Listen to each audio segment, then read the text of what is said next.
a Isadora Nunes Petrucci e Cristina de Amorim Machado, na sala 223 do Bloco I12 da UEM. No dia 14 de novembro de 2014. Marta, vamos fazer uma entrevista sobre tipo história de vida, para você falar à vontade sobre a tua vida, desde o início, sua formação, família, o que você quiser contar pra gente. Tá bom. Bom, eu agradeço a Cristina e a grande inventora, né, Isadora? Grande inventora. Que legal. E agradeço a Isadora. Bom, eu fiquei ontem, hoje, assim, super preocupada. E cada vez que eu subia dessa escada de casa, eu pensava, lembrava de alguns marcos a mais que me trouxe, né, a essa profissão, é o estudo de Darwin.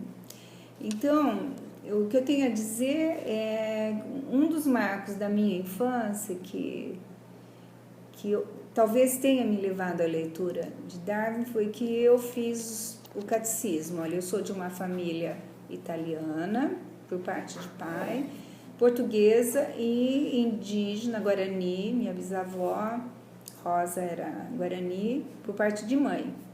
Então, as famílias são religiosas, né? E eu não lembro exatamente a idade, mas deve ser uns 9, 10 anos, fazer o famoso catecismo. E eu recordei, né, pensando nessa entrevista, quando a professora disse: Deus fez o mundo e as borboletas, que é um famoso catecismo, que acho que as crianças ainda existe, o meu não existe mais. E eu perguntei para ela quem tinha feito Deus. E aí deu um mal-estar. Me lembro que a aula era debaixo de uma parreira de uva e eu não sei porque eu não voltei mais para a aula, porque eu não gostei. Né? E eu gostava muito de ler. Na primeira, quarta série, eu entrei no primeiro ano em 1963, já com quase 8 anos. Você nasceu em 54, né? 55. Em agosto de 55, em Porto Ferreira, interior de São Paulo. Uma cidade super pequena que não tinha livraria. E também as bibliotecas, na escola onde estudei não havia biblioteca, havia uma biblioteca municipal, que eu nunca fiz uso, era muito pequena, mas os meus vizinhos tinham muitos livros, né, porque eles vinham de São Paulo, de outros estados, para trabalhar na Nestlé, eram pessoas muito cultas e tinham muitos livros. E eu desde cedo, então, comecei a ler, aprendi a ler na primeira semana. Eu já tinha 8 anos, está explicado, né? E eu era assim, li o primeiro livro inteirinho, tal do Caminho Suave, e depois queria ler outras coisas, queria perguntar, e eu sempre perguntei muito. E eu sou filha de comerciante. A minha casa ficava cheia de gente, entrava muita gente e eu queria saber quem era que estava lá, quem não era, onde estudou, o que fazia, que cidade.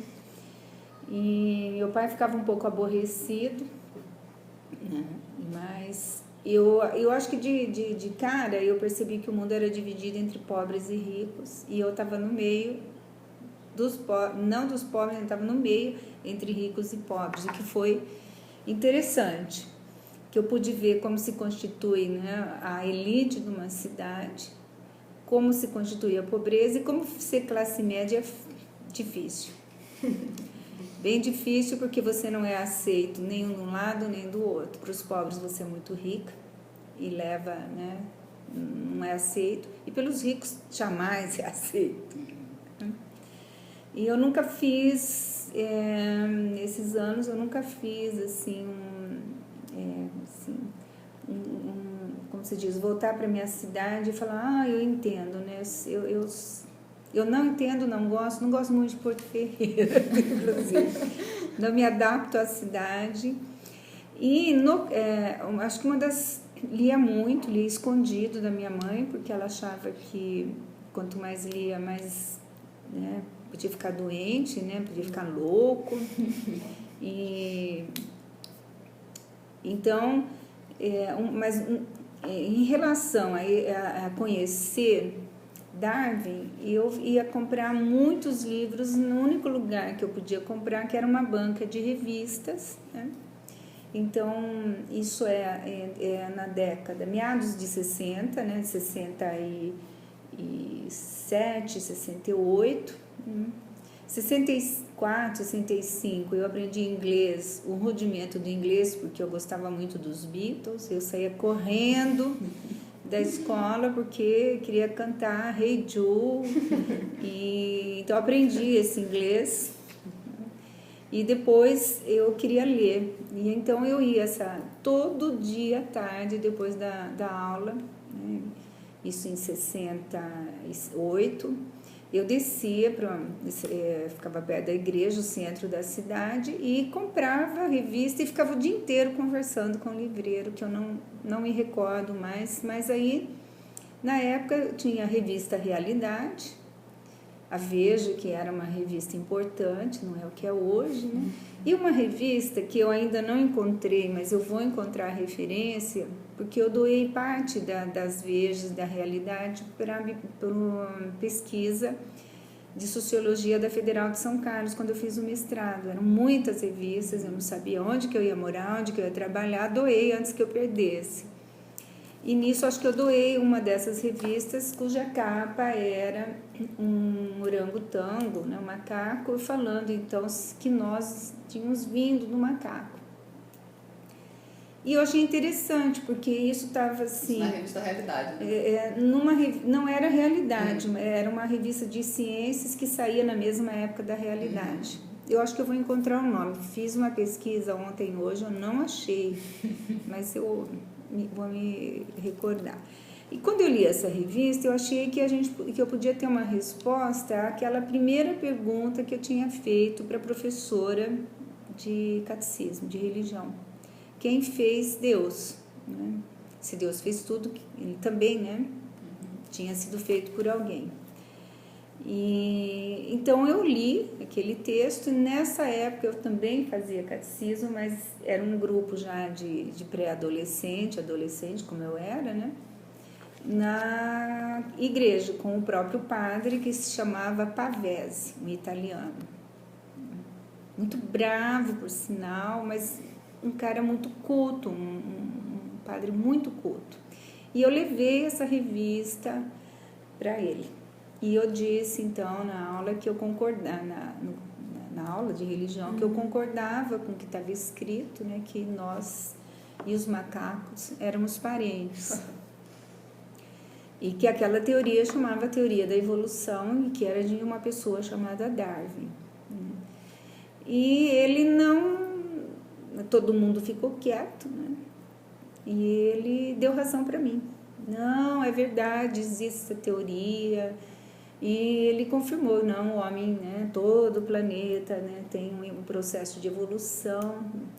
Bom, isso foi a revolução na minha vida, né? Porque ele me deu um aval, ele era padre, extremamente severo, mas ele disse, não, é verdade, isso é verdade. Eu não sei por quê, porque eu nunca mais voltei a falar com ele, né? Eu não gostava de assistir missa, detestava ir à missa e igreja, e eu desisti de ir à missa e igreja aos 13 anos de idade, então eu também saí das aulas, então nunca mais conversei com ele, mas de alguma maneira ele foi marcante. Então eu guardei essa revista até o mestrado, né? Então eu entrei no mestrado em 1982, então de 60 a 69 eu guardei, porque ela ficou, né? Eu gostava muito de ler sobre ciências, evolução, de onde a gente tinha vindo. Então esse marco perdurou bastante tempo. Em 71, né? Então eu estou passando de 69 para 71, eu entrei no ensino, o que hoje a gente chama de ensino médio, que em 71 era chamado de colegial. Tinha 3 áreas para entrar, que era engenharia, letras e ciências, e na minha cidade só tinha ciências, não tinha técnico. e tinha letras, mas só ia para lá as meninas que iam ser professoras e eu não queria também. Então fui fazer o colegial. E no colegial tive contato então com este livro aqui. Olha, eu tenho esse livro desde 71, não dei para ninguém, não dou, só se for para nossa pesquisa. E neste livro eu reencontro o Darwin. Esse livro é o Biological Science, né, Curriculum Studies, que é uma coleção feita por cientistas mesmo, não são escritores de livro didático, são cientistas, né, dos Estados Unidos, e o MEC, né, por meio do professor Isaías Ró, que é um professor da USP de São Paulo, né,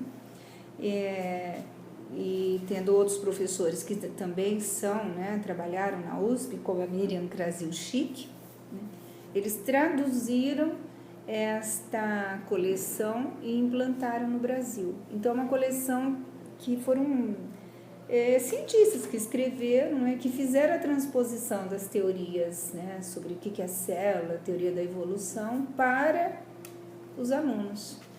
Então, ele tem um prefácio maravilhoso, né, que mostrando que o conhecimento científico é um patrimônio, né, da humanidade. Já é uma abertura diferente de livro didático, né? Mostra que isso foi feito na Universidade de Colorado, né? Financiado por uma Fundação Nacional de Ciências dos Estados Unidos. Tem biologia, física e matemática, né? E esse de biologia em especial tem a apresentação de cada grupo que escreveu, e foi escrito, né, tem um grupo foi iniciado em 1962, né, e no Brasil ele é inserido em 70 com a revisão da Krasilchik e outros professores da USP. Né? Você considera um bom modelo de livro didático? Eu acho que é o melhor modelo de livro didático. Ele, em primeiro lugar, ele é um livro, tem essa diferença de ter sido escrito por um grupo de biólogos que trabalhavam em ciência, né, da Harvard, por exemplo, né, que é o Charles Botticelli. Então, você tem os melhores da época, né, e a biologia que ela é apresentada não como um fato, mas como uma história que é constituída de problemas e processos e hipóteses. Essa é uma diferença radical desse livro. Esse livro aqui, ele começa com biologia e interação de fatos e ideias. Então, eles tentam relacionar. Sabe esse fato que você conhece? Quem estudou? E o que eu acho mais lindo, que ele começa assim, os cientistas lidam com problemas. Eu nunca leio isso, nem nos livros universitários, hoje, né, atualmente. E este livro, ele, na primeira unidade, o primeiro capítulo chama-se Ciência como Investigação. Então, a ciência é produto humano, produto de cientistas. Os cientistas, né, se deparam com problemas e levantam hipóteses. Imagina, então, nós, crianças, né, pré-adolescentes, trabalhando com hipóteses. Então, eu acho muito bonito que essa página inicial começa: o trabalho do cientista é comparável ao do detetive. Bom, nesta mesma época, né, tínhamos, a Abril vendia, que também era um modelo dos Estados Unidos, caixinhas de isopor, né, com... cada caixinha era uma pesquisa, uma atividade científica que a criança podia fazer. E eu comprei todas as caixas. Da física, da biologia. Meu irmão ruiu as de química, porque eu não queria mexer. E tinha um microscópio pequenininho que ele casava com o livro, né? E eu acho que eu tenho caixa ainda. E ele começa com Einstein. Então, 12, 13 anos, eu estou lendo Einstein. Em quase todo romance policial, desde as admiráveis histórias de Conan Doyle, chegou um momento que o investigador só colecionou fatos e necessita solucionar pelo menos uma etapa dos seus problemas. Então, né? Fala em pista, fala em hipótese, a relação do fato, a ideia, né? O fato é uma construção, ele não isso para mim é muito importante até hoje. O fato é uma construção, ele não existe. Isso está nesse livrinho. Então eles dão um problema, né? Um exemplo, problema. E esse exemplo, problema, né? Começa assim. Em 1831, o grande naturalista Charles Darwin partiu numa expedição científica em que daria a volta ao mundo. E eles vão falar, né, dessa volta ao mundo, quantos anos, quem era o Darwin. E aqui o exemplo, né, são das ilhas de Atoll. Né, então, ele fala da hipótese do Darwin, né, que a formação dessas ilhas, né, ela vem durante o decorrer de milênios, né, e depois fala como que a previsão dele foi testada, né, no século XX. E então, na página, vem a página próxima que chama atividade científica, né, que você é obrigado a pensar como você observa, mas você observa porque você tem uma teoria para observar, né? Qual a hipótese, A, B, C, e vai ajudando, né? Quando você confirma, né? Bem esquemático, né? Bem tratando e falando da experimentação, falando que é a teoria. Despertando interesse, né? Despertando. Para a ciência, né? É para que faixa etária esse livro? É para as pessoas que entram no primeiro ano do ensino médio. Então, é para despertar as curiosidades. Dá 12, 13 anos de idade. E esse apelo ao romance policial é fantástico. Ele toda uma atmosfera meio mística. E depois eles recomendam, eles dizem quais obras que nós mencionamos aqui para vocês estão lendo. Einstein, A Evolução da Física, Darwin, A Viagem do Beagle, Darwin, Autobiografia, quer dizer, as próprias fontes primárias. As fontes primárias estão presentes no capítulo. E depois eles recomendam, né? Recomendam Cajal, Ramon e Cajal, Regras e Conselhos sobre Investigação Científica, Estatística Elementar, Jean Rostand, Fanáticos e Sábios, que eu consegui muitos anos depois comprar livros dele, que é um biólogo francês, né? Lancelot Robin, que é O Homem e a Ciência, e George Wald, que é A Origem da Vida. Nesse caminho, então, que eu estava fazendo isso, como eu ia todo dia, né, comprar a revista, a Veja começou nesse período de 71, ela começou a trazer um encarte com páginas de papel couché, que era o Diário do Beagle. E então eu colecionei, eu acho que isso foram 6 meses, 6 encartes, né? E o meu tio, que trabalhava, meu tio tem uma gráfica até hoje, em Porto Ferreira, o outro tio trabalhava com ele fez a encadernação, porque no último mês vinha a capinha, né? E esse livro, então, disso daqui eu li o livro. Papel couché, eu nunca deixei ninguém pegar o livro. Você tem ele até hoje? Tenho, eu não encontrei para trazer hoje, mas eu tenho. Então esse foi o primeiro livro do Darwin? Foi o primeiro livro do Darwin que eu li, foi A Viagem do Beagle. E aí eu fiquei muito enciumada, porque eu sabia que esse livro não existia tradução no Brasil, essa era a primeira. Anos mais tarde eu soube que ele não era completo, né? Só eram 6 encartes, era muito maior. Mas os primeiros capítulos é sobre a viagem do Beagle no Brasil, ele chegando no Brasil. Então eu li essa primeira parte, e quando eu fui para o curso de biologia, eu não fui para o curso de biologia porque eu li Darwin, eu não fui no curso de biologia porque eu gostava de biologia, porque na verdade eu não sabia o que eu queria fazer. eu queria fazer francês, eu queria fazer matemática. Não, física eu não queria, medicina eu não queria, dentista eu nem sabia que tinha curso para dentista. Gente, eu sou do interior de São Paulo, tá? Eu queria estudar, eu queria ler, só isso que eu queria ler. Se tivesse uma profissão, eu falava, Marta vai ler o dia inteiro. Estudante profissional. Estudante profissional. Quase fui estudante profissional. E eu queria fazer história e queria fazer letras junto, né, para poder estudar francês, mas eu queria ler Machado de Assis. Eu já tinha lido quase todo Machado de Assis. Eu já tinha lido todo Érico Veríssimo, né? E eu já tinha lido, sei lá, já tinha lido Dostoiévski. Então, eu vendia livro quando eu estava na escola, pelo livro de bolso, porque cada 2, 3 livros que eu vendia, eu ganhava um.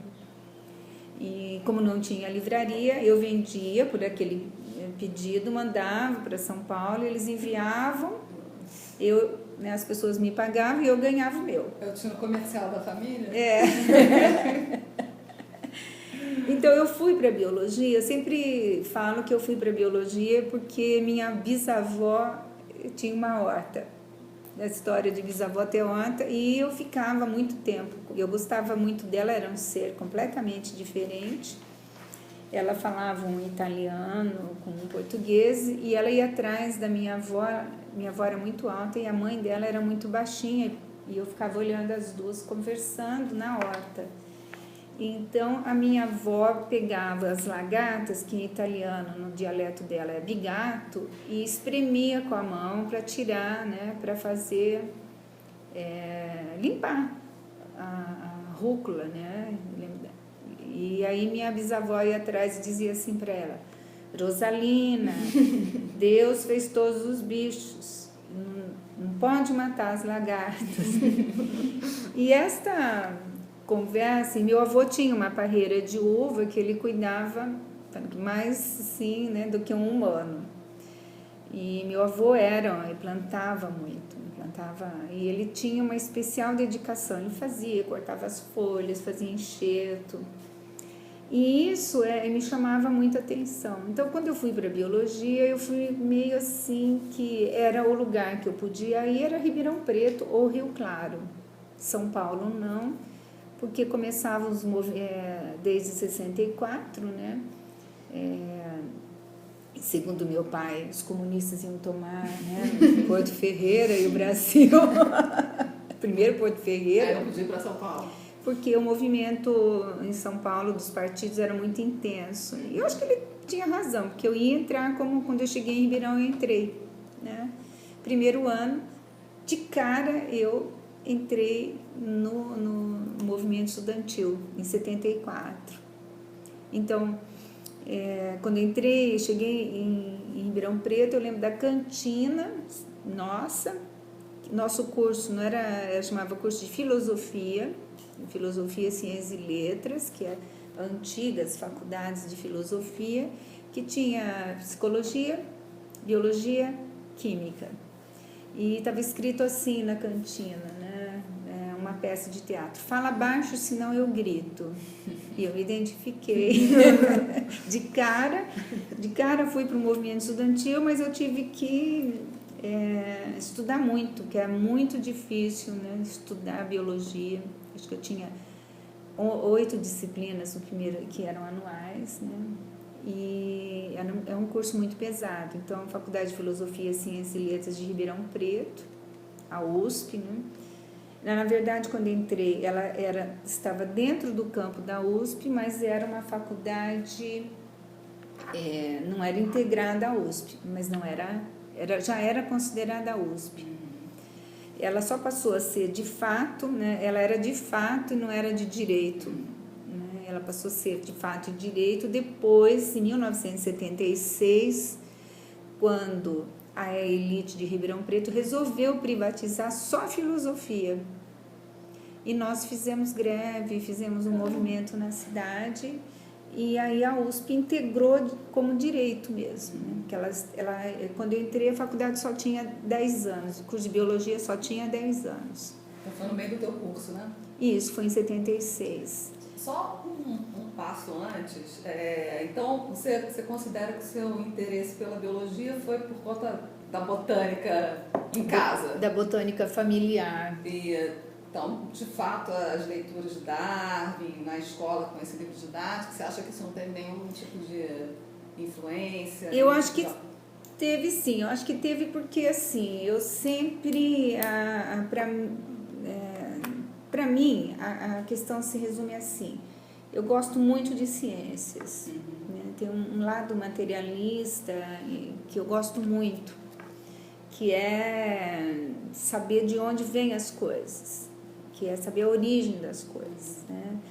Até uns 7 anos, até uns 1960 até eu entrar no ginásio, eu achava que as estrelas eram estrelas. Mas quando eu entrei, eu tive aula de ciência, eu soube que eram o quê? Um monte de hidrogênio, né? Que fazia, né, condensado. Claro que eu fiquei super chateada. Mas era origem, era alguma coisa que eu precisava saber. Então, no caso de Darwin, para mim era muito importante. Né? Como que um homem dizia, né, achava a origem da vida. E era da nossa vida, né, de tudo que eu via. Então, isso, eu tinha, assim, esse interesse como eu tenho até hoje. Né? Sou capaz de assistir filmes sobre bicho, comportamento, né? E ocorre que é o seguinte, que o curso de biologia, ele é um curso pesado, laboratorial, e eu não gostava, e eu não consegui, por exemplo, química. Os professores eram extremamente rigorosos, né? Penalizavam a gente com altas doses de livros, e você não sabia, né? Meu interesse sempre, acho que desde criança, era assim, de onde veio isso? E uma vez eu perguntei para o professor de bioquímica, mas como é que vem isso? Né? Ele falou assim, da batata frita. E, claro, não podia xingar, né? Mas aí você vai perdendo o interesse de trabalhar nessas áreas, né? Então, no meu primeiro ano de biologia, eu resolvi fazer estágio, né? E faço assim uma observação, não tinha bolsa, não tinha nada. Você fazia estágio e os professores sequer faziam pesquisas, né? Eles faziam... Era uma faculdade de só 10 anos, diferente da USP de São Paulo.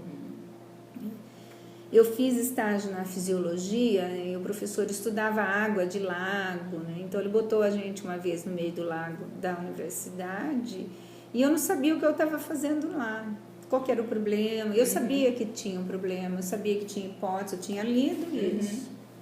E o que aconteceu? Do que eu tinha lido, do que eu fui fazer, não era nada, você só coletava, era dados, coletava dados, né? Extremamente irritante. Eu saía, além de certos perigos que se ocorriam, não sabia nem porquê.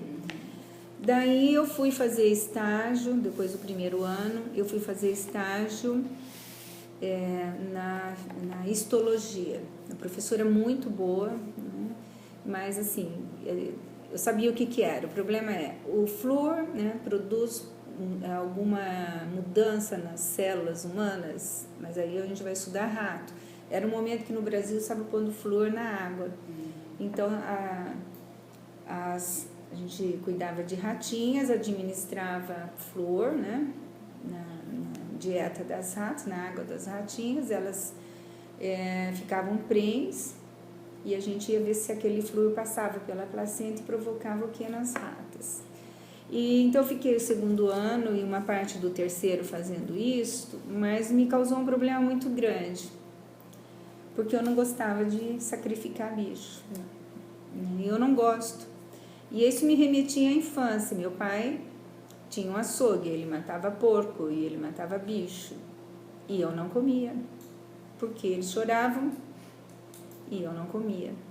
Então eu não comia carne, né? Então meu pai dizia até, poxa, que menina enjoada, arrogante, o pai, né, tem carne em casa e não come. Eu falei, mas ele chora quando morre. E lá estava eu, né, na biologia, matando rato e os seus filhotes.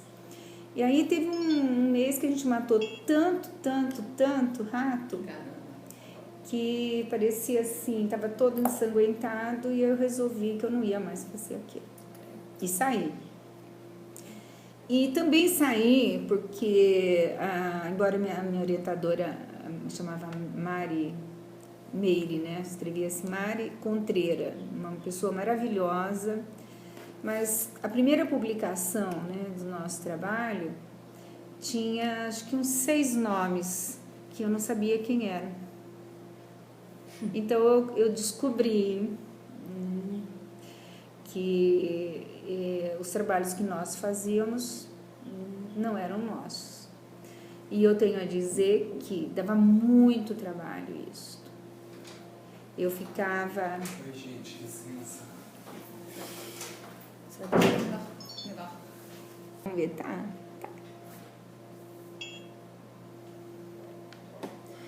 Então,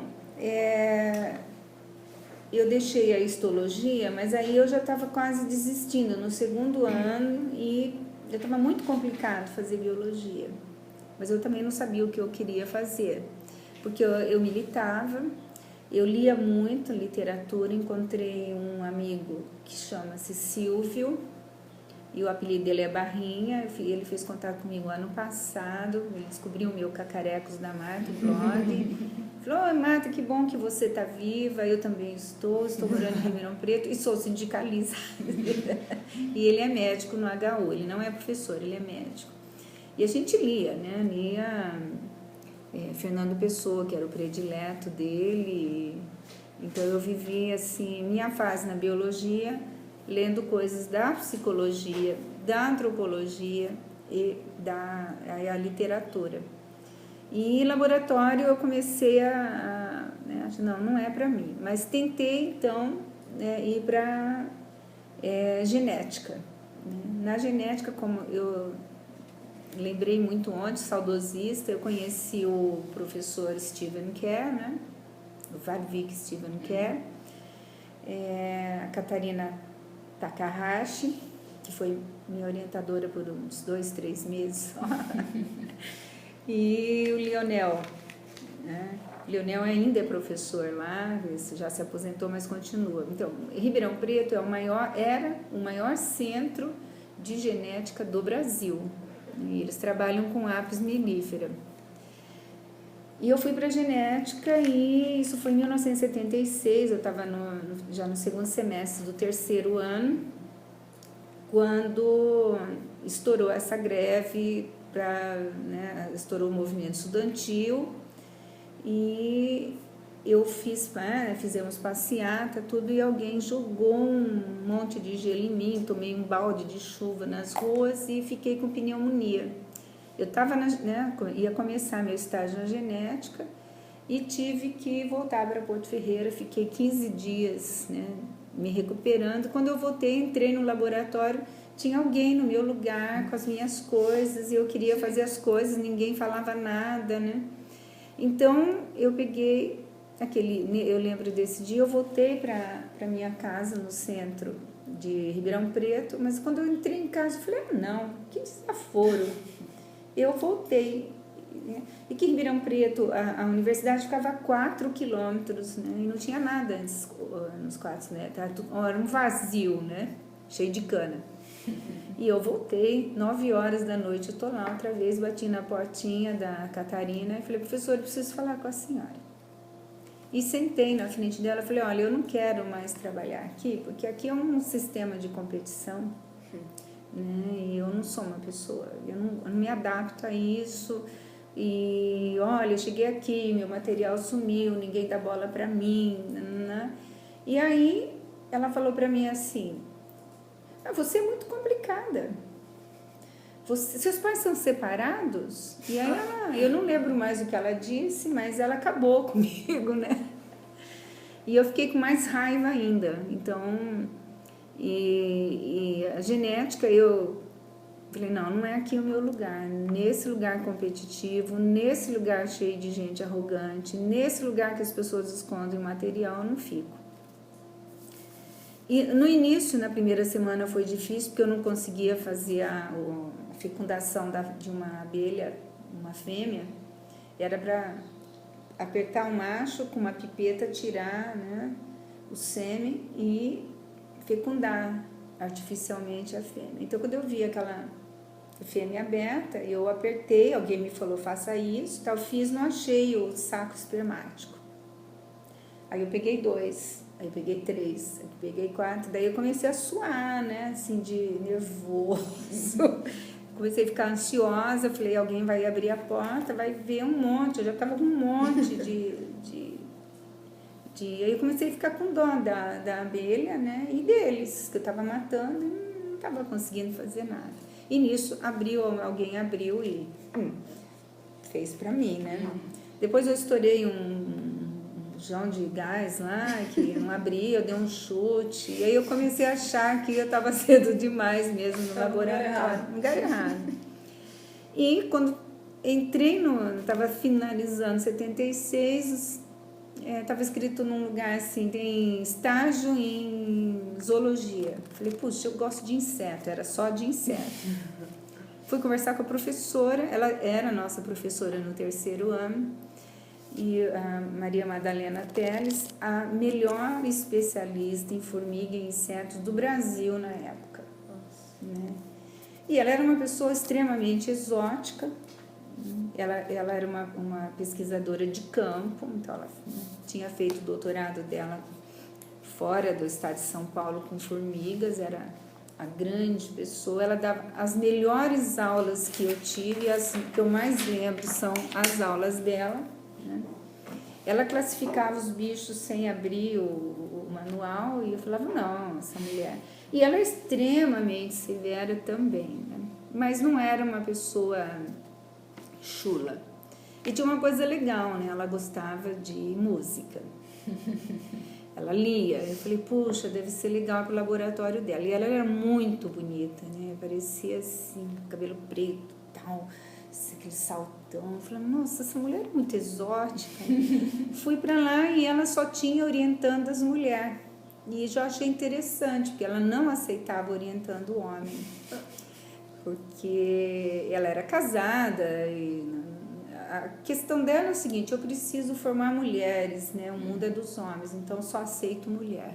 E eu já gostei disso e comecei a trabalhar, que eu gostei de trabalhar lá, que era controle biológico, né, de frutas.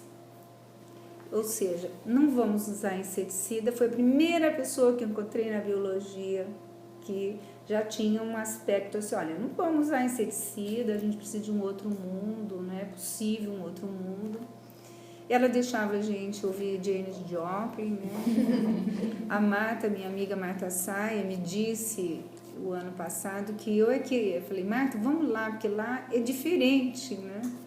E a Marta foi trabalhar comigo, e então no Semarlete, Marta, eu, e tinha mais 2 que eu não me lembro o nome, e eram pessoas super divertidas, né? Um laboratório, como dizia a Madalena, assim, todo mundo diz que aqui só tem gente pirada, né? Porque um laboratório que você podia ouvir música, podia dançar, né? Essa foi uma boa experiência do laboratório. Essa foi. E lá teve uma boa experiência, né? A Madalena de cara distribuía os autores que ela lia, ela fazia seminário com a gente, né? E os textos que ela me deu eram em francês, né? E francês eu sabia, e a Marta sabia, né? A Marta hoje é professora de francês, também abandonou a biologia, né? E então eu e a Marta traduzimos, líamos, e a gente sabia o que estava fazendo. Sabia que o ramo da pesquisa era grande, e uma grande coisa que eu aprendi lá dentro era como pegar, né, a natureza e transpor para o laboratório, guardando, né, a dieta, a florzinha, né? A gente vai pôr nas gaiolinhas, mas como que você vai pôr? E aí isso já era uma investigação. Ali eu me senti uma detetive. E tinha, né, o trabalho é exaustivo, né, eu sempre digo para o pessoal, né, assim, laboratório não é para qualquer um, né, eu vejo, né, mas esse laboratório que eu tinha muito prazer em trabalhar, né, você não pode sair nenhum minuto, porque a tua vida, né, de humano em relação ao de inseto é diferente, né? Ela é aquela... a tua vida é curta e a vida, o ciclo do inseto é pequeno, mas o outro ciclo é grande. Você tem que trabalhar com o seu ciclo e o ciclo de um monte de outras coisas. E aquilo te dá, assim, bilhões de ideias. Tem uma florzinha, alguém resolveu pôr o suco da flor na dieta da mosca. Que a gente tinha que fazer uma dieta, uma comidinha, que era similar à que ela comia na natureza. E a Arlete, que vivia, ela levava florzinha para o laboratório que a gente tinha, né, no jardinzinho na biologia. E ela percebeu que a mosca que a gente trabalhou, que era a anastrefa, né, é a mosca de fruta, essa da goiaba, não a drosófila, da goiaba, ficava pousada na florzinha. E ela resolveu tirar o suco da flor e pôr na dieta e deu certo. Então, assim, um laboratório muito bom. E eu passei por várias coisas. Primeiro, trabalhar, a mosca só é ativa à noite, então a gente tem que ficar de madrugada observando o comportamento. Bom, não me dei muito bem porque eles mandavam para lugares assim, né? À noite eu ficava morrendo de medo. E aí a Madalena tinha isso, ela falava, incompetente nisso, mas vamos ver na outra coisa, né? E me deixou então abrindo larva para saber, né, onde é que estava o hospedeiro. A larva é o hospedeiro de uma vespinha, né? E eu tinha que descobrir onde é que estava. Na literatura, ela ficava perto do aparelho bucal. Então, eu abria a larva, olhava o aparelho bucal. Vocês imaginem abrir larva, né? Sabe, né? E abria e nada. Aí, um dia, eu fiquei muito brava e peguei uma larva e fiz... E pulou um bichinho. Ele não estava no aparelho bucal, ele estava, né, circulando na linfa, no corpo. E aí eu descobri, cuidado com a literatura, nem sempre as coisas estão no lugar. E isso ela falou, nossa, Marta, que maravilha, descobriu. Só que nesse período, eu estava já no segundo semestre do 4º ano, eu sonhei que eu estava morrendo afogada numa piscina de anastrefa. Isso pode traumatizar a criatura. E eu, depois desse sonho, resolvi deixar a biologia. Resolvi, assim, eu não sei o que aconteceu, falei, eu não vou terminar. Eu quase fui reprovada em didática, né, porque eu já estava terminando o 4º ano. Didática, curiosamente, era uma piagetiana, eu quase fui reprovada porque eu não conseguia decorar. Primeira fase é isso, segunda aquilo, eu nunca consegui decorar nada. Mas eu acho que eu passei boa parte dos 4 anos decorando coisas. Então, estacionei, e a única coisa que era alegre, que o meu professor de estrutura e funcionamento, hoje seria políticas, né? A gente chamava Estrufum, que é a tal da disciplina, estrutura e funcionamento, estrutura e funcionamento da escola, né? Tá. E ele não dava aula de leis, tal, ele problematizava as coisas, era Tarso Mazotti, ele problematizava, ele dizia assim, tá, então a escola é isto, as aulas eram diferentes, ele deixava uma turma de um lado defender o governo, a outra atacando. Bom, me senti o ó da argolinha, né? Então, eu li o Macaco Nu, se eu não me engano, ele que me indicou, né? Esse livrinho que eu tenho desde... E eu fui lendo outras coisas, o Waddington eu conheci na graduação em biologia, que o livro Padrões de Genética tinha na medicina, a biblioteca, a filosofia ficava ao lado da medicina e a biblioteca da medicina era excelente. Foi indicação Do Tarso Tarso, também? isso. E quando eu fazia histologia, eu não lia o livro de histologia que todo mundo lê, que é o Junqueira, né? Eu tinha o Junqueira, mas eu ia lá na medicina, ia ler o livro que eles liam lá, porque eu falava, pô, mas os médicos têm uma disciplina melhor que a nossa. Eu ia lá buscar, não podia tirar, porque eu não era estudante de lá, mas eu podia ler. E acabei lendo os clássicos, né, das áreas. E daí eu comecei a gostar de estudar a história da biologia. Então foi o meu começo de história da biologia, foi quando eu falei, eu fui entre o manual e o livro clássico, eu fui para o clássico, né? Então eu achei que, como eu queria fazer história, fui fazer biologia, encontrei a história da biologia, Juntou as duas coisas. juntei as coisas e li um livro sobre a história da riqueza do homem. É o Uberman. O Léo Uberman, eu li no 3º ano, e aí eu decidi que eu ia fazer ciências sociais.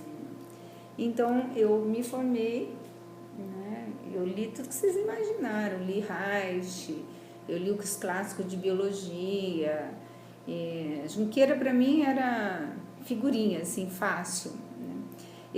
Fui considerada uma das melhores alunas do curso de biologia. Eu acho engraçado, porque eu não lembro nada, assim, nada. Ontem, pensando aqui na entrevista, eu falei, mas meu Deus, o que restou da biologia, né? Parece que o curso para mim foi bom, porque eu entrei na militância, porque eu li mais, porque eu saí de casa, porque eu conheci outros mundos. Mas falar que eu seria uma bióloga, né? Não, eu tinha medo de fazer concurso e não saber dar aula, porque eu achava que eu não sabia nada, né?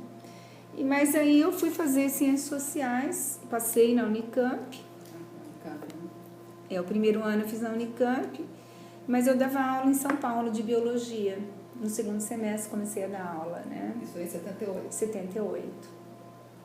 Então, em 77, eu participei o ano todo, acho que quase fui reprovada por isso, porque foi o ano que começaram as manifestações mesmo. Eu ia para São Paulo com todo mundo nas manifestações e achava, e saía junto com os meninos da medicina, o Schemberg, que a gente chamava Schemberg, né? Mas era Schemberg, o sobrinho do Mário Schem, que liderava a gente.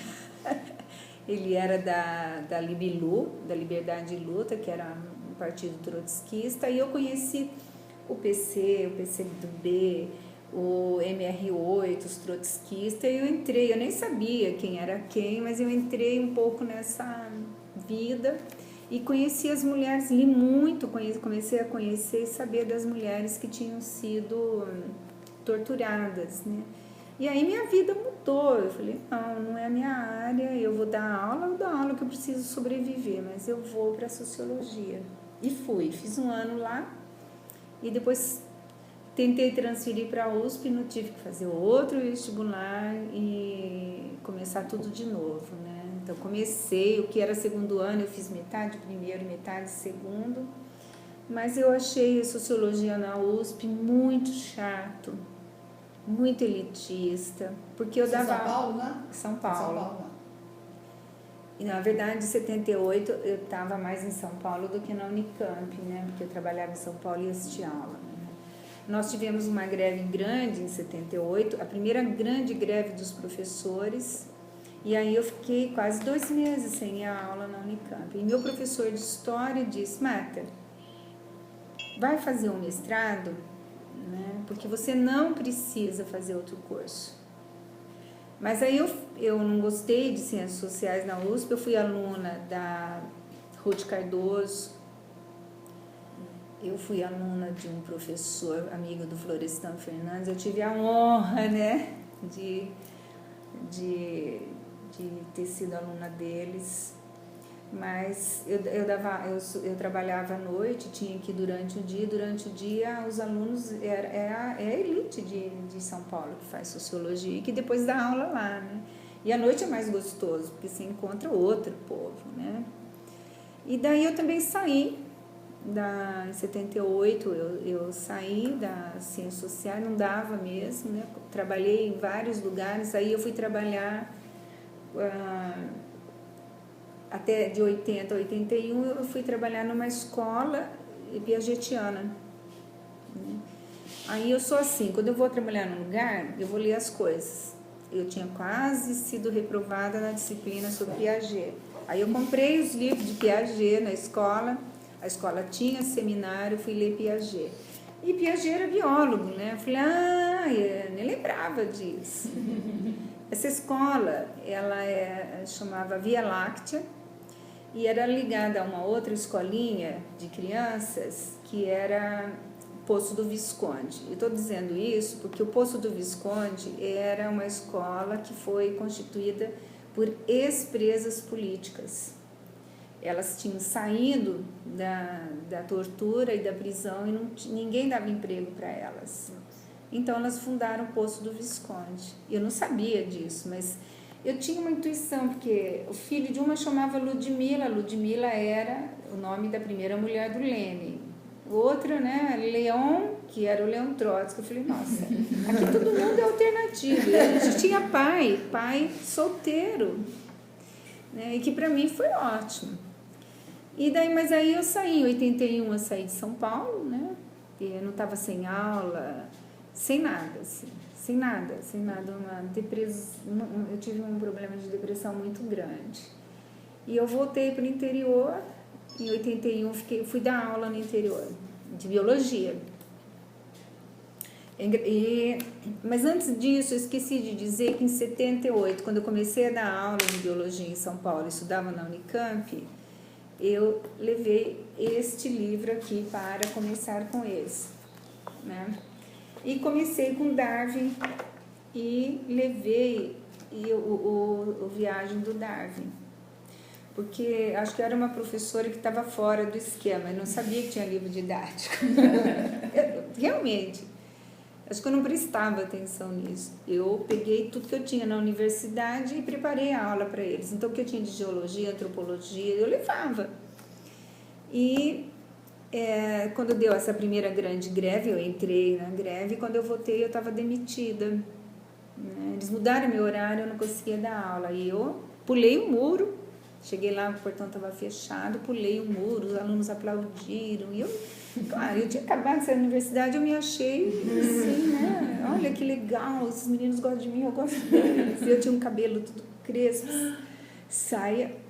Vocês nem imaginam a roupa, né? Eu ganhava pouco, era hippie mesmo. E aí eu fui, quando chegou no final do ano, eu queria continuar na escola, eles não deixaram, sumiu o meu papel, minhas coisas sumiram todas, eu não arranjava aula em nenhuma escola. E aí, um dia eu estou chegando em casa e uma aluna, tinha uma carta de uma aluna minha dessa escola, falando, professora, eu pedi perdão para o meu pastor, ela era evangélica, estou pedindo perdão para você, porque fui eu que te denunciei para a diretora. E o que ela descreveu? Que ela foi para a diretora dizer que eu dava aula sobre Darwin, né, e eu era darwinista e o mundo tinha sido feito por Deus. Mas como eu tinha perdido o emprego, né, e estava na rua da amargura, né, e não achava emprego nenhum, acho que ela se sentiu culpada. E ela trabalhava nas casas pernambucanas que eram próximo de onde eu morava. Eu não sei como ela conseguiu emprego, mas eu soube que, no meu caso, além de ter participado da greve, tinha sido Darwin, né, nas aulas que tinha incomodado. Foi em 79, né? 79, no final de 79. E eu não tinha na minha cabeça, né, que trabalhar com Darwin na escola ia ser tão problemático, porque eu tinha saído de um movimento estudantil, de um monte de gente feminista, eu estava fazendo sociologia, e eu acho que eu não tinha ideia do que era a realidade em São Paulo, né? Porque eu achava que todo mundo, né? E como eu não ia à igreja, não sabia de religião, não estava nem aí, eu acho que isso nunca foi problema para mim. Você tomou isso como normal? Normal, entende? Tudo bem, meus alunos rezavam, eu não, numa boa, a gente brincava muito e tal. Até porque eu era mais nova de lá, né? Os professores gostavam de mim. Teve uma professora de biologia que ela era professora da USP, depois ela se fez concurso e ficou lá, né? Então nunca não desconhecia isso, né? E para mim foi uma surpresa. Então depois que em 80 eu fui para a escolinha, porque eu não arranjava mesmo emprego em lugar nenhum. Foi até a escola piagetiana, né? Daí eu em 80 fui para essa escola. Aí eu trabalhei 80, 81. 81 adoeci muito, né? Pouco salário e muita coisa. Eu já não sabia, eu não queria continuar professora, não queria. O salário é muito pequeno, não dá para sobreviver em São Paulo trabalhando em escolinha, não dá. E aí eu voltei para Porto Ferreira e continuei dando aula de biologia. Daí eu levei a sério, né? Aquilo que o Hector Bruy, meu professor de história, tinha dito: Marta, vai fazer pós-graduação. E aí eu estava com medo por que eu ia fazer pós-graduação, né? Para quê? O que eu ia fazer? E eu continuo falando, eu queria ler tranquilamente, só isso, e ganhar dinheiro para sobreviver. Podia ser pouco, não era necessário. Mas enfim, eu fiz a seleção, achei que eu não fosse passar e passei. Né? Passei, e aí eu comecei em 82 a trabalhar, a fazer o pós-graduação em São Carlos, na Universidade Federal de São Carlos. Eu sempre digo que eu deveria mudar de nome, deveria chamar Renata. Por quê? Porque Renata quer dizer renascida, né? E eu renasci, né, naquela cidade, naquela universidade, com aqueles amigos. Eu acho isso mesmo, sabe? Se tiver alguma coisa assim, inexplicável tá aí. Mas por quê? Porque lá eu me tornei outra pessoa, né? Assim, estudei muito, eram 4 anos de mestrado, eu fiz em 3. E eu falei, não, agora eu vou desforrar, né? Vou estudar tudo que eu não consegui estudar, me dispersei bastante. Então eu li filosofia, eu estudei sozinha, eu ia para as aulas, eu li Karl Marx, o volume 1 e o 2 inteirinho, eu traduzi as cartas, né? Porque daí eu voltei a fazer o francês, tentei voltar para o inglês, mas... E aí eu li tudo, e aí resolvi ler inteirinho Balzac, Dostoiévski, Tolstói, por quê? Porque eu tinha um professor que dizia, a gente não entende história se não for pela literatura, né? E aí eu estudava mesmo 12, 13, 14 horas por dia. Eu tirava assim, eu só saía para ir assistir sessão de arte, né? Que assim, não dava para perder Kurosawa, que daí eu assisti todo Kurosawa, todo isso. Já em Ribeirão Preto eu assistia muito filme de arte, né? E aí eu acho, né, que eu aproveitei o máximo. E militava um pouquinho também. Agora, por que você escolheu o mestrado em educação? Eu achei que era o único que ia me receber. Porque, assim, biologia eu não queria nem ver, de jeito nenhum. Sociologia, talvez eu tivesse que voltar a terminar o curso. Educação veio assim porque conhecia muita gente que estava na educação, e o mestrado em educação de São Carlos era, na época, junto com o da PUC de São Paulo, o melhor do Brasil. Tinha passado muita gente boa, não é?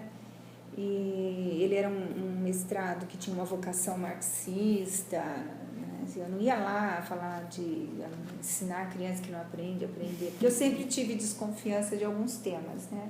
Ensinar as pessoas, para mim, era problemático. Né? E aí, de fato, é um excelente curso e excelente pessoas, assim, os alunos eram muito ativos, né? Então, eu estudei, a gente tinha grupo de estudo de Marx, grupo de estudo de filosofia, grupo de estudo de literatura. O que nós fazemos aqui às 4, a gente fazia quase todo dia, né? E chegava em casa, eu lia. Eu chegava a ler um livro, 2 por dia. E eu contava. Devoradora. Eu contava assim, li isso, né? E eu lia em francês. E aí eu tinha que fazer meu trabalho de dissertação. E eu falei, bom, eu vou trazer o que eu conheço, que é o quê? Darwin.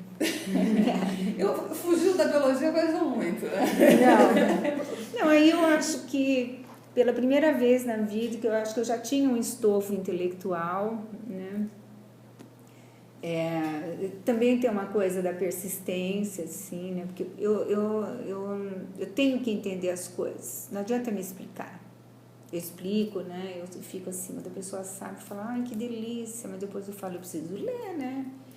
E aí, um detalhe, né? Eu ficava com bolsa, sem bolsa, a bolsa era muito pequena e então tinha que me virar com o que tinha. O que eu comprei, né, para fazer meu trabalho, eu fui à livraria francesa e descobri uma obra de darwinistas, né, de cientistas darwinistas, que era a Science Ouverte, que lindo, Ciência Aberta, que não era só o título do livro, mas era um grupo de cientistas de esquerda que resolveu fazer uma obra de militância, de discussão de Darwin, de discussão da medicalização da sociedade, de discussão filosófica. Então, eu li Filosofia da Biologia, foi quando eu consegui... O que eu ia fazer para conciliar a educação com biologia? Né? Eu torci bem, né? O Tarso foi da minha banca, ele não pôde ser da defesa, eu virei, descobri o quê?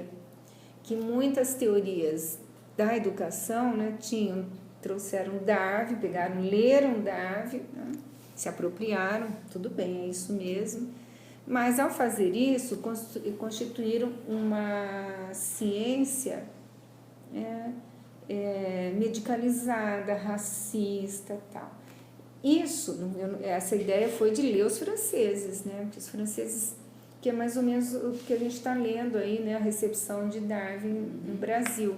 Quer dizer, qual a recepção, né? Assim, que a pedagogia, como que a pedagogia recebe e transforma em quê? Ela transforma em teoria, né?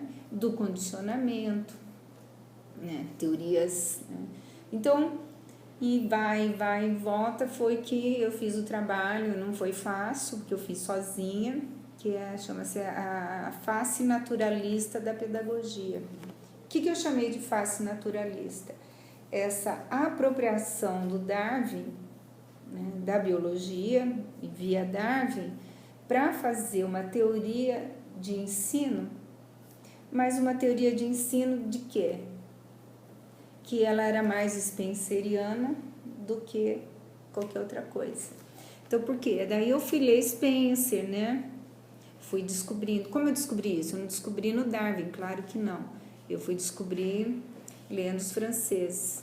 Daí eu fui ler Spencer. Eles falavam de Spencer, eu li Spencer. Eles falavam do Vico, eu ia ler o Vico, né? Então, eu fui ampliando. Daí eu fui... Quando eu fiz minha tese, então eu peguei como exemplo dessa constituição de teoria a teoria behaviorista. Deu muito problema, né, debate, porque São Carlos tem um pós-graduação em comportamentalismo. Mas, enfim, eu estava fazendo um trabalho, tinha que defendê-lo e era isto. Estava indo de encontro ao que, de alguma maneira... era mais forte na própria cidade. E aí, esse trabalho, que chama-se A Face Naturalista, eu consegui trazer os grandes estudos que eu fiz de Karl Marx, Jean Piaget. Daí eu retomei Piaget, mas por um outro viés, que não era aquele de decorar as fases, né? E Darwin, né? Que eu fui... E aí eu eu também descobri que as questões de discurso, né? Falei, metáfora. Você conseguiu reunir, né, Reuni na sua dissertação, na minha dissertação várias tudo áreas de isso, interesse. várias áreas de Que interesse. parecia totalmente Desconexo, disforme, né? E aí... Isso é bom, né? Isso é muito bom, né? Muito bom. Quando, né, que eu ia saber que existia metáfora, assim, que eu podia trabalhar isso na biologia, né? Quer dizer, mas isso foi eu tive 3 anos, né? 3 anos mesmo de estudo de 12 horas por dia. Eu fico com pena de quem faz em 2, porque eu acho que não é o suficiente. A gente precisa de 3 anos mesmo. Então foi ao longo aí da sua dissertação que você foi ler o Spencer e perceber então que boa parte da nossa recepção é spenceriana. É spenceriana. Para mim ela é mais spenceriana do que kantiana. Acho o Kant um anjo perto do Spencer. Porque aí eu fico muito assim, né? Porque você vai lendo Spencer, eu li o Spengler também, né? O alemão Spengler, que ele é mais duro do que o Spencer, né? E também, mas com uma proposta muito próxima, que beira o nazismo mesmo, né? Todas as manifestações racistas, machistas, xenófobas, estão ali. Mas isso, eu repito, né, foi possível porque eu trouxe esse conjunto de estudos dos franceses e ingleses da ciência aberta. E chama ciência aberta por isso mesmo. Em Portugal, eles traduziram tudo do francês. Eu só descobri isso muito tempo depois, mas foi bom porque eu li tudo em francês, né? E mais tarde eu descobri um livro, se eu não me engano, chama o Consciente. Mas é um neurologista falando da questão da construção da consciência, né? E aí ele abre, né, mostrando as consequências, né, do darwinismo, as consequências da sociedade medicalizada desde 1960, como que isso se aplica lá nos Estados Unidos, né, e como que a gente tem ações pontuais mesmo, racistas, né? A gente pode pegar aquele filme Estranho no Ninho, que é um filme interessante, né? E ele vai falar da lobotomia, né? O filme sobre a vida de uma atriz, né? Então eu fui conjugando isso, né? Um grupo realmente que, não só a literatura, mas o grupo que eu vivia era muito bom. Quando eu estava fazendo mestrado em educação, resolvi fazer genética, assisti aula de genética lá na UFSCar. Falei com a professora. Na graduação? Na graduação, junto com o pessoal da graduação. Aí eu assisti uma parte, né, mas eu vi que era igualzinha o que eu tinha estudado. Não tinha mudado nada. Então eu falei para ela, a senhora me desculpa, e eu não vou poder vir mais, né? E aí eu comecei a fazer o trabalho de tradução de alguns artigos das obras da ciência aberta. E eu tenho uns 3, 4 traduzidos, porque não é fácil também, né? E eu fiz muita tradução e terminei esse trabalho. Foi um trabalho diferente no programa. Todo mundo estudava história da educação, e eu lá, né? Falando de Darwin, Piaget, Marx, coisa de doido. Mas eu também era militante, eu lia muito Trotsky, né? Era da Convergência Socialista, no final, antes de vir para cá.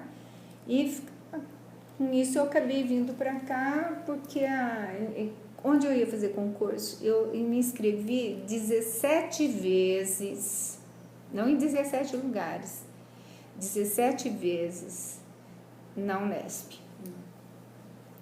Eu me inscrevi na Unesp de Assis, na Unesp de Marília, na Unesp de Presidente Prudente, na Unesp de... não é Jaú, não, de Bauru. Eu esqueci o nome da Unesp.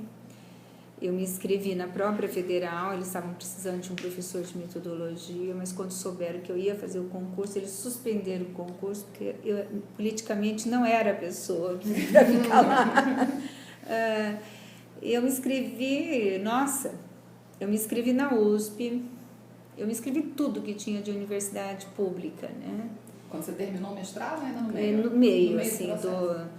do terceiro ano, eu comecei a fazer concurso. Eu fiz concurso na Federal de Uberaba, né? Eu fiz... Aí, onde tinha concurso eu ia, assim, né? Eu sabia, me inscrevia. E aí eu passei em Assis, eu passei em Prudente.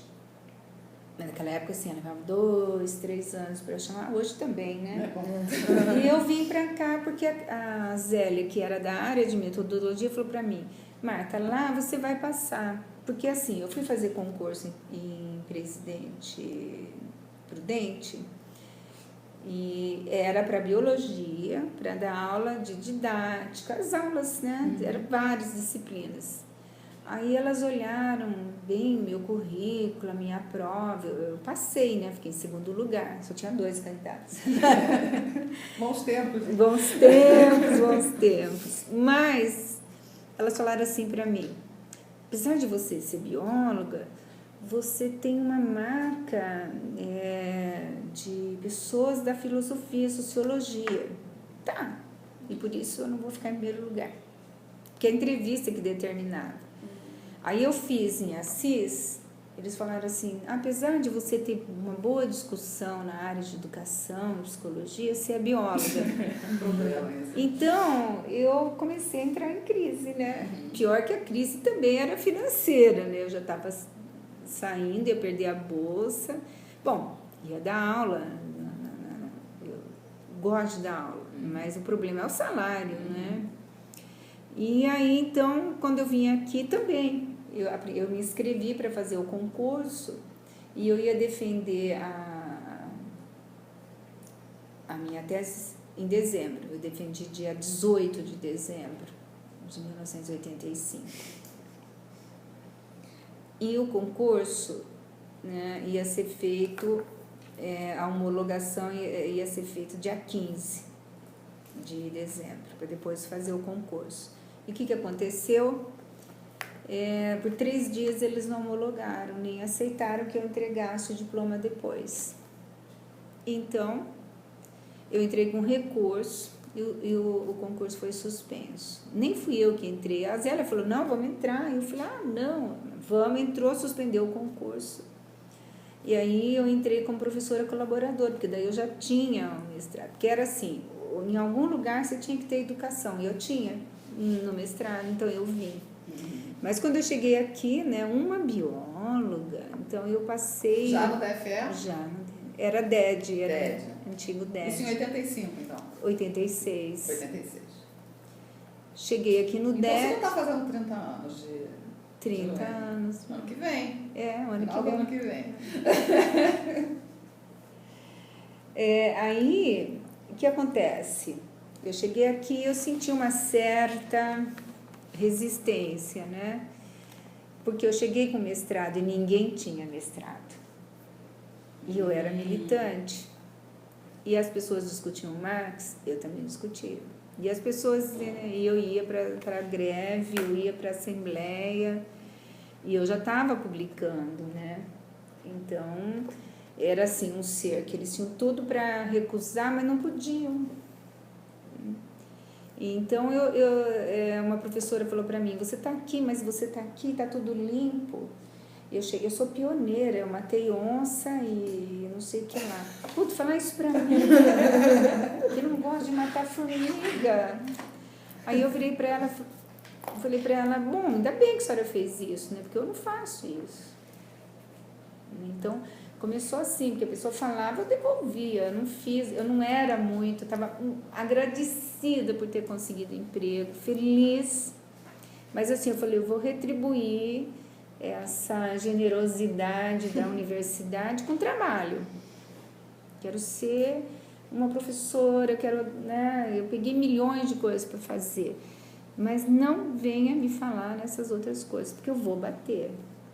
Então eu tinha um chapéuzinho, um dia eu cheguei com um chapéuzinho de palha, você sabe da história, e cheguei para uma reunião, né, e a professora Lísia falou para mim, ai, estava pegando ovo no galinheiro?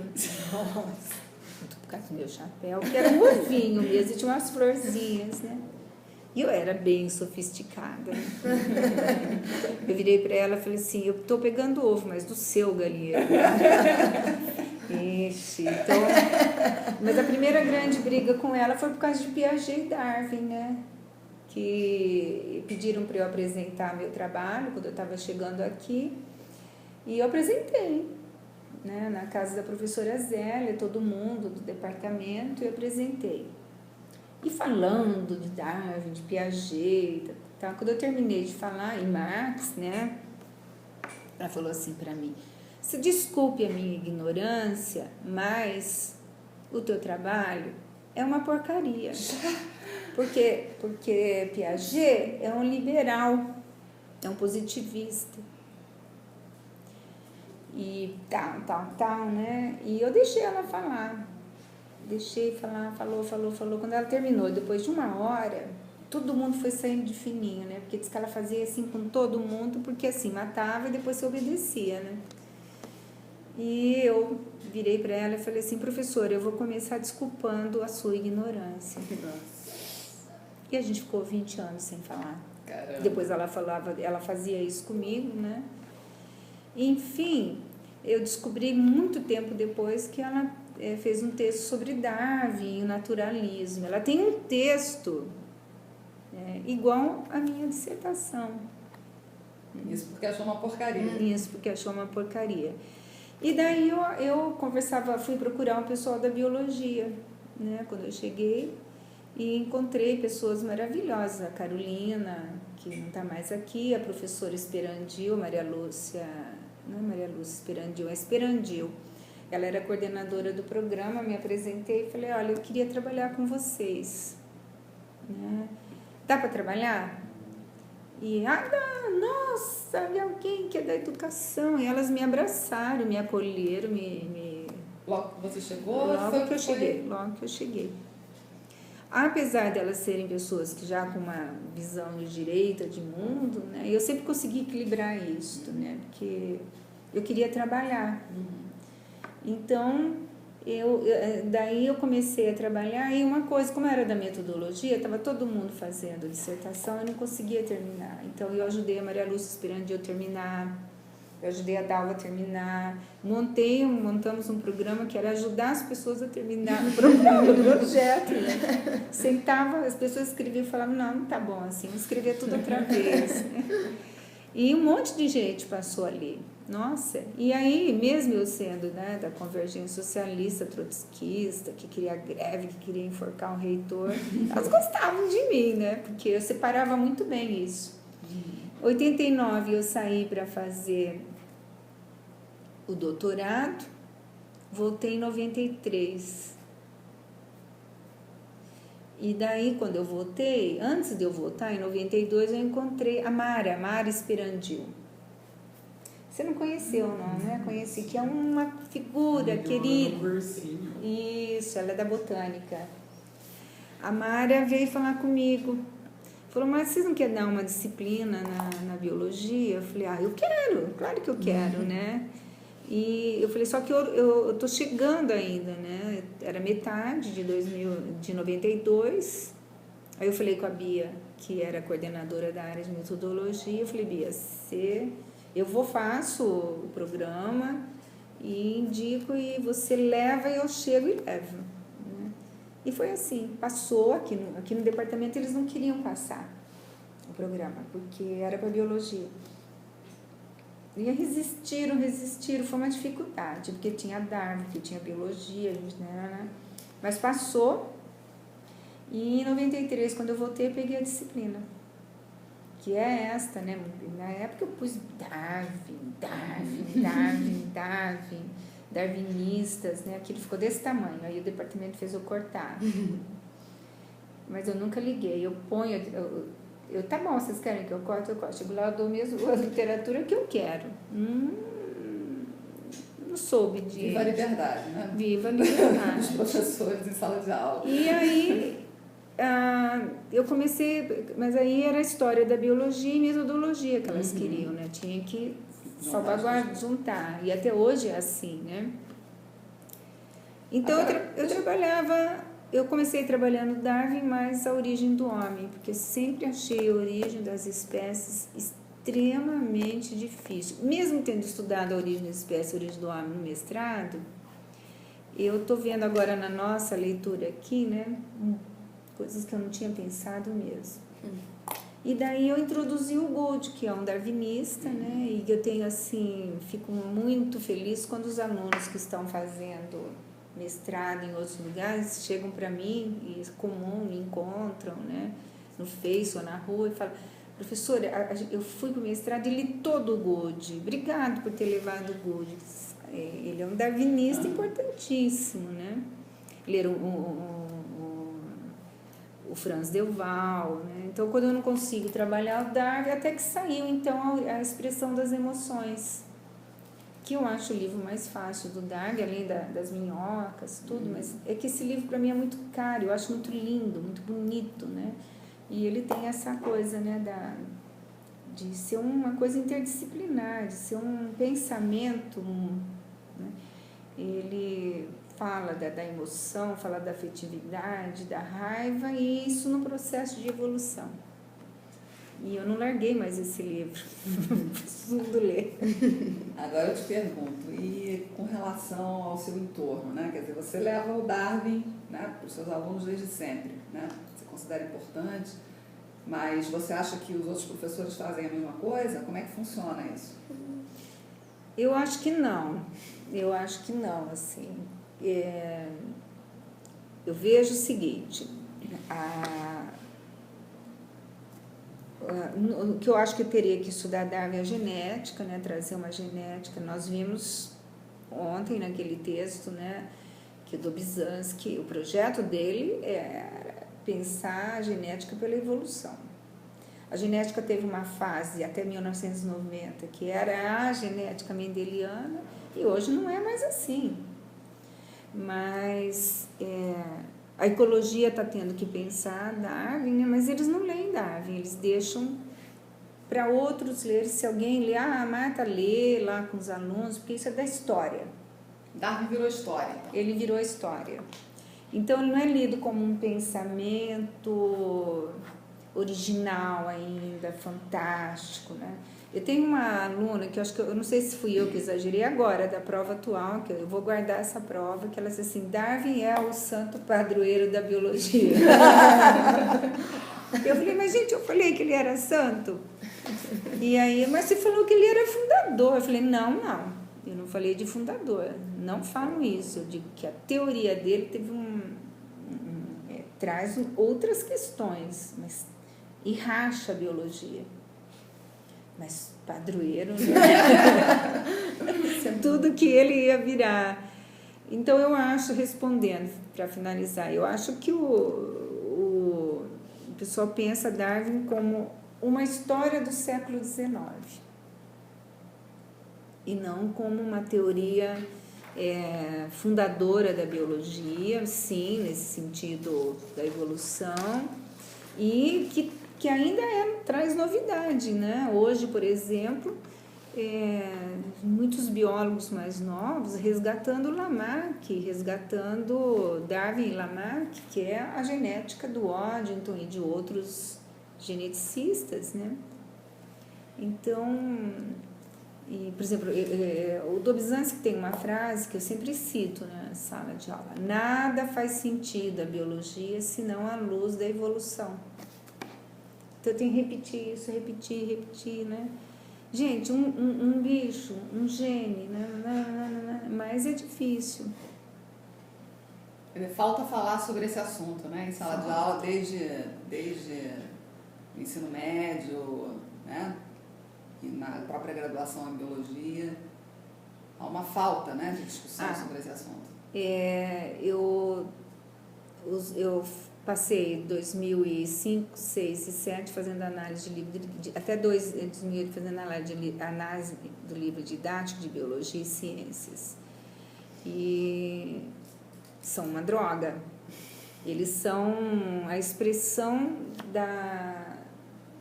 do reducionismo, é só molécula que aparece. Está discutindo evolução, vai discutir molécula. Está discutindo molécula, tudo bem. Mas não aparece essa riqueza aqui, né? Então, reducionismo molecular.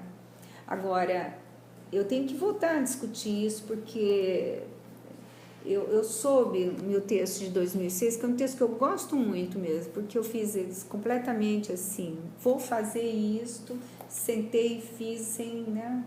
E achei que ele ficou bom, enviei, ninguém mandou corrigir. Mas eu mandei para uma colega da editora, que tinha escrito o trabalho, né, corrigindo o Lamarck, né? Eu não a conheço pessoalmente, a Isabel Rebelo Roque, e eu mandei o meu texto para ela. Aí eu falei, Lê, vê se tem algum problema. Ela falou, não, tá ótimo, e nossa, que bacana, até eu dedico o trabalho a ela pela leitura, né? E aí faz um ano, a Isabel mandou um ano não, mais uns 2 anos, a Isabel falou, Marta, o seu trabalho está bombando nessa discussão, e mandou o link, eu entrei, era uma briga sobre os livros didáticos, aí um deles entrou e citou o meu trabalho, olha aqui, o que se faz com a evolução e tal, né? E eu fiquei feliz, porque eu acho que os nossos artigos, o meu pelo menos, tem que ser militante, né? Tem que abrir isso, retirar ou, sei lá, criar outra cultura, né? E nessa cultura da biologia tem que ser discutido Darwin. Esse artigo que você mencionou, você considera, com relação ao assunto Darwin, um dos destaques aí da sua produção? Como é que você... Eu acho, né? Tanto é que no meu Lattes tem lá por o artigo, né? É esse que eu ponho. Assim. Esse e o do Waddington. Porque o Waddington, eu acho o Waddington um autor difícil, complexo, tem muita referência a uma genética, né? Tem difícil também porque não tem tradução, porque os livros são difíceis de conseguir, né? E, então, quando eu apresentei o texto do Waddington, primeiro eu apresentei num congresso em 2009 de ensino de ciências. E foi um texto que, primeiro, eles negaram, né? Aí eles negaram porque não era ensino de biologia. Depois a pessoa mandou para outra, então tinha um que negou, 2 que não, e um não sei o que lá, achei que o texto acabou indo, mas eu escrevi na área de história da biologia. Cheguei lá, apresentei meu trabalho muito tensa, porque... Eu falei, será que eu estou falando algo, né, do Waddington mesmo? E estava lá os bambãs, né, assistindo.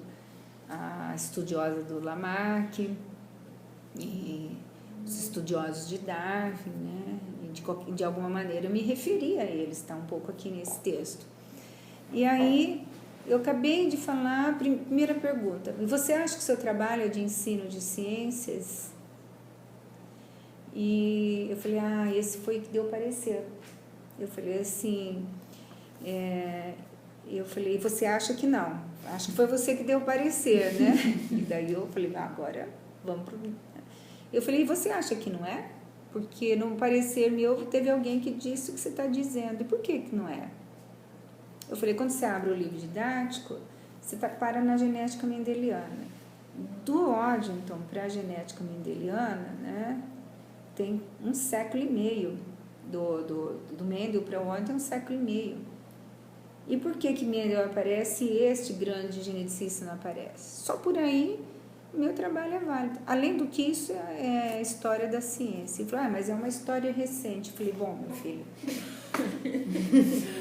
mas é história.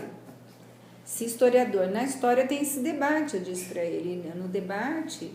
O historiador é aquele que olha o passado, interpreta, e o presente nunca. História do presente, assim. E aí eu acabei falando mais umas bobagens lá para ele, que falei, agora eu vou bater nele, né? Eu não sei se eu bati o suficiente, porque eu tô falando aqui com vontade de bater mais, mas eu nem lembro quem era. Esse foi o trabalho sobre o Waddington, né? Daí nesse livro aqui, como eu dei o título, que também é um trabalho incompleto, né? Que foi na comemoração então, de Darwin, né? Que eu pus o nome, A Evolução dos Evolucionistas, que na verdade eu quis dizer como é que os evolucionistas se tornaram evolucionistas, né? E aí eu estava encantada com Lamarck, mas não tinha descoberto ainda o texto dele, né? Que agora eu tenho. O texto central do Lamarck mesmo. E aí eu falei do Lamarck e Darwin Odd, que eu acho que os três são parentes. Essa história que você está montando. Vamos fazer um intervalinho? Sim, sim. Mas eu falei quase tudo já. O que eu trabalhei para vocês? Eu trabalhei em Darwin. Sagan. Ah, esqueci de pegar.